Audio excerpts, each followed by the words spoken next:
Hello, welcome back to my channel. It is me, an average reader, and I'm here to do, well, there's two brief videos I'm doing. So this is the first one. So if you see the next one, depending on what order I put them out, and you wonder, why is he in the same clothes? I thought he got a new job. Has he hit rock bottom? Is he in poverty? It's not that. It's that I've got a day off today.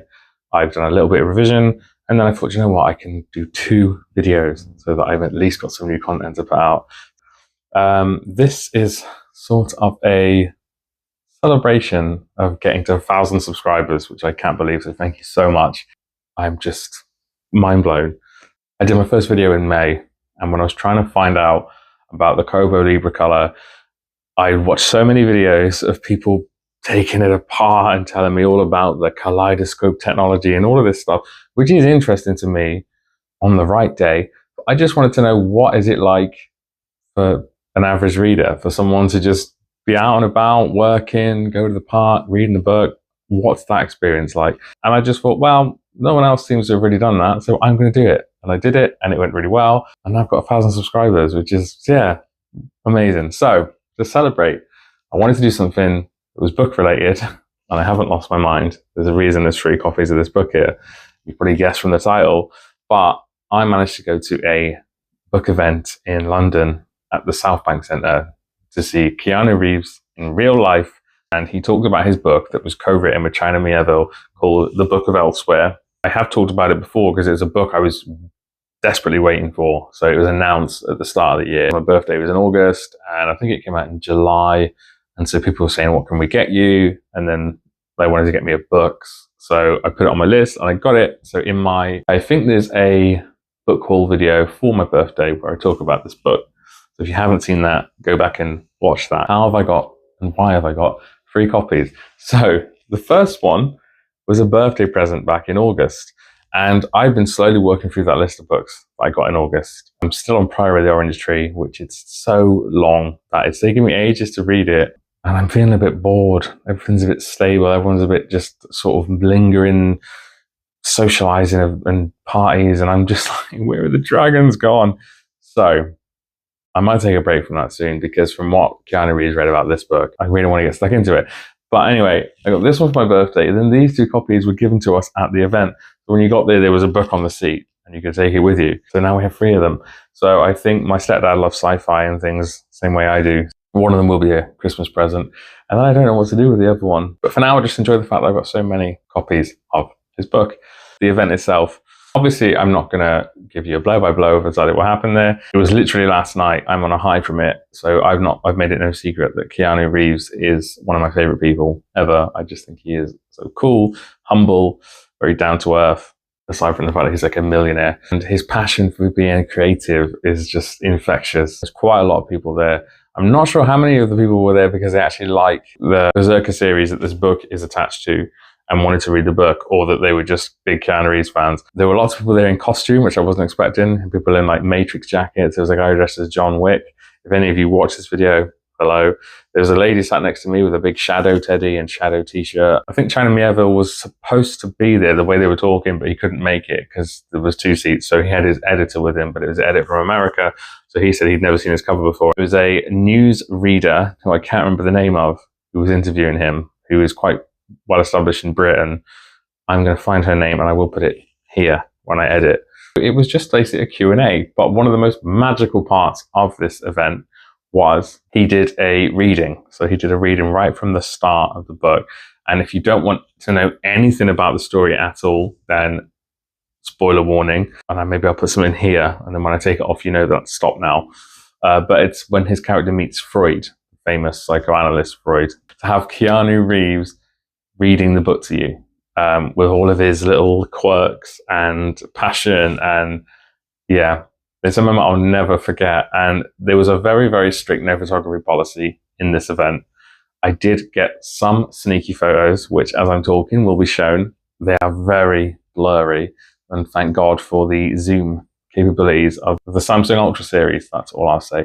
It was a very big room, and we weren't sat right at the front, but we were down on the ground, so like the stool bit that raises up. Very cool thing that I can say, this is a bit of a stretch, but the stage he was sat on and talking in is the same stage that I graduated on in 2014. So it's the same venue, the London South Bank Centre. I can say that me and Keanu Reeves have shared a stage. I know that is a big stretch, but just allow me this, okay? Allow it, because I've got 1,000 subscribers. I'm feeling good.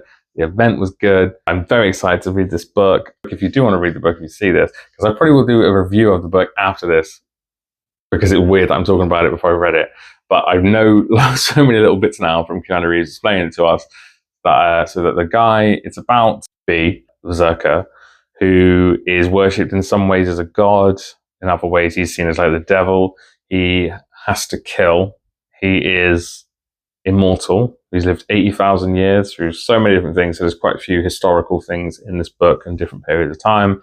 This character having to adapt his way of living to the world he finds himself in. And I think the thing that appeals to me is that he has this power to kill, like everything. And he's immortal, which is something a lot of people are seeking. Where he's like, I have all this power, but why? Like, why am I?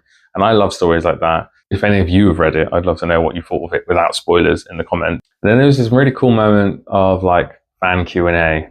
And that's where I sort of thought, I don't know how many of these people are here for the book or how many of them are here for Keanu. Either way, it's cool to just be there and support the guy. And it helped with his book sales because we all got a copy of the book. Well, most of the questions weren't about the writing process. People were asking things about how much control was given to China Miéville, because obviously it's Keanu Reeves' baby. So he did the Berserker comics about 10 years ago, I think. And he wanted the character to stay the same, he said. So the character must not change. The origin story must not change. But everything else around that, you can do whatever you want. And they would have these talks he was explaining, like sandbox chats, where they just play with the characters. The way that he was talking about it again, he just gets so passionate. And then somebody asked him, because he does all these different things in different media. So he's got like books, he's in Cyberpunk video game, one of my favorite games ever. And I'm not just talking about after they debugged it. I love that game on release because I got it on a next-gen console. I know not everybody could do that, so I was very lucky. And so the bugs weren't as bad as they could have been had I had my older console. And now that they've polished it, oh my God, I've gone back to it so many times. And one of my favorite things about it is Johnny Silverhand, because I love Keanu Reeves. But aside from that, I love sci-fi. So just to be in a sci-fi world in a video game that's so immersive and you can do whatever in, I love it. Anyway, I'm going on a tangent here about Cyberpunk. I've obviously read like Neuromancer, which is one of the books that heavily influenced the story for Cyberpunk. And funnily enough, on the front of this book is an exceptionally innovative collaboration from two remarkable people. And then it says, William Gibson, author of Neuromancer. One of the questions to him was, what is the driving force behind your creative pursuits? And he paused and he said, death. And everybody just started laughing. And then he elaborated and said, he's getting older and he just wants to do everything he can whilst he can. It's like, that's what, everything he said, and the fact that I was in the room with him and completely starstruck, that was my takeaway, and I've been thinking about it all day. So yeah, it's just like we should all try and do what we want to do when we can do it. Now more than ever, there's so much misery in the world. The version we were given is the one that I was desperate for. So I now own 3 of them, so be careful what you wish for. The pink sprayed edges, I just think it looks so cool, like really vibrant, very cyberpunk. So whilst we are on the topic of the book, I thought it would be cool to show you inside. So because it is from the world of comics, look, you get this really cool artwork on the inside of it, which is obviously covered a bit by this sleeve here. But it gives you a real good idea of the character designs in the comic, etc. And I mean, if you look at this very grotesque violence, so it's quite a brutal world. But I'd say most people who are fans of Keanu Reeves come to expect quite a lot of graphic violence in his projects. But I always say it's violence done in a fun way. Like John Wick, I love John Wick. And back in the day, I didn't like films like that with just like mindless violence. But John Wick is not mindless violence. It's more like a dance. The pencil scene, and that's all I'll say. So yeah, I'm chuffed with it. I hope if there's a paperback version that they do the same thing, I hope that I won't have to buy it. And if I do buy it, I promise I will just get one, not like 5 of them. It is also a book that I think would look nice on one of the color e-readers. So if it's ever in one of the 99p sales, I'll probably buy it on there. Just I've got it on there as well. I've not actually read any China Miéville, so there was a little video of him talking about the process and working with Keanu, and it's made me want to read his books now. If you've read them and you can recommend any good place to start, then by all means, please let me know. When he talked about filming Bram Stoker's Dracula with Gary Oldman and Anthony Hopkins.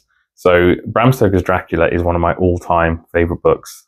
I was absolutely enamored by it. It reminds me of my mom and my granddad, who we lost in the 2000s. So I know that was a long time ago, but I feel like I didn't really get to know him. And then as I've got older, people tell me things about him, like he loves Stephen King and Bram Stoker, and these are all things that I read and love.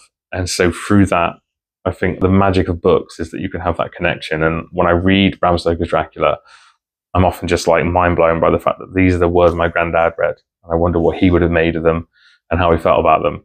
So I love that book, and I've got a really cool edition of it. So in the film, I love the film. I know a lot of people didn't love the film, but I love it. In my house, it's like a cult classic. My mum would put it on, she loved it. So we all watched that as like teenagers, and it's just like in my mind forever. The music, the way that Gary Oldman looks, the aesthetic, Keanu Reeves. So to have him talk about that, I actually almost got emotional. And then on the topic of sort of the emotional connections that I hold to Keanu Reeves, which he has no idea about because he has no idea who I am. My nan, so I lost my nan last year, I've mentioned this in videos before, and the pain of that is something I can't even put into words. I absolutely adored my nan. She was just my absolute hero.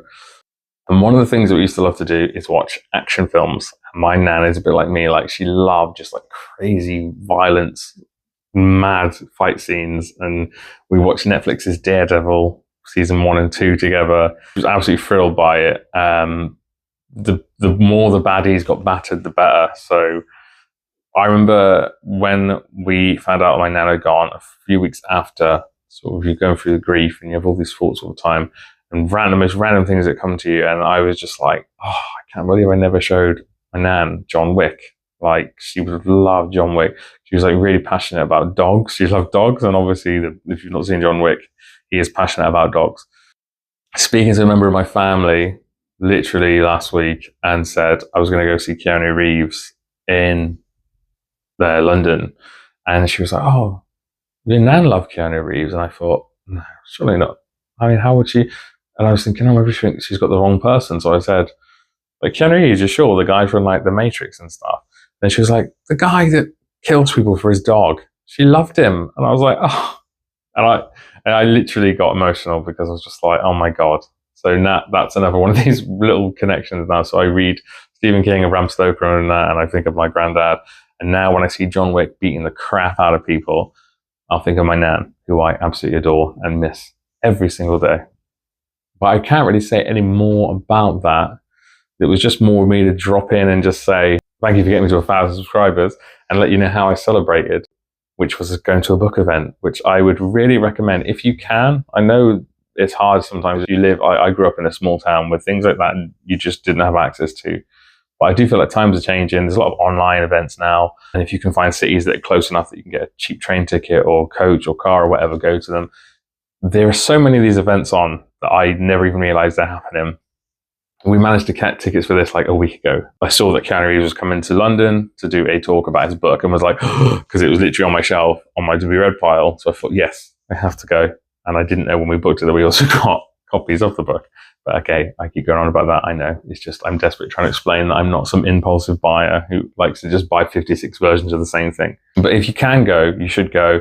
I went to another one a couple of years ago with Louis Theroux, famous documentary maker, does lots of non-fiction books as well. I went to his Through the Keyhole, heavily about like lockdown and how he coped. It was like a diary entries almost. When we went to that, again, we were all given a copy of the book. So it's worth going. If there's a book you're excited about and you see they're doing an event, maybe hold off getting the book, go to the event, get your copy there. And then just the insight. There is nothing better than hearing the author talk about the project and get really excited and passionate, because it really gets you excited to read the book. So like, I am desperate to carry on with this. I started on the tube home. So I'm sorry, Priory there in the street. I think you might have to go on the pause shelf. No disrespect to it. I was loving it. It's just very long. Part of me wonders, did it need to be that long? But I'm not going to go off about that book. Maybe I'll do a video about that when I eventually finish it in 2036. Just thank you guys so much. Really, sincerely from the bottom of my heart. For everyone who comments, likes, watches the videos, and the subscribers, I'm just like, I love making these videos. I used to watch so many BookTube videos and think like, oh, I'd love to do that, but I don't have the confidence to do that. And if I did it, nobody would watch anything, and I'd feel really stupid, which I know we should never let those things stop us doing things. So if this is something you're thinking about that you want to do, and that fear, that little voice in your head is saying, don't do it, you want to do it, then just do it. Because yeah, I'm not some YouTuber who's got like hundreds of thousands and, you know, like subscribers and all of this and loads of money. But this is more than I thought I'd get out of this. And so I'm happy, I'm content. You know, I'm working my real world job, and then on the side I get to do this for fun. So yeah, go for it. And on that note, thank you very much for watching, and I will see you all soon.